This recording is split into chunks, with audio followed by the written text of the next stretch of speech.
আমাদের গাছগুলো এইভাবে প্যাকিং হয় সুন্দর করে, যাতে একটাও গাছ ড্যামেজ না হয়ে যায়। এগুলো প্লাস্টিকের পাইপ, শক্ত পাইপ, এর মধ্যে গাছ। এই গোড়াগুলো সুন্দর করে প্যাকিং করা হবে।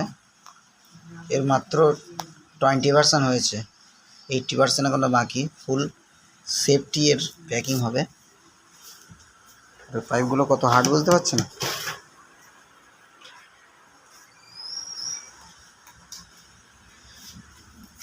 এর নিচেই ফুল প্যাকিং করা হবে, একটাও গাছ মরার চান্স যেন না থাকে।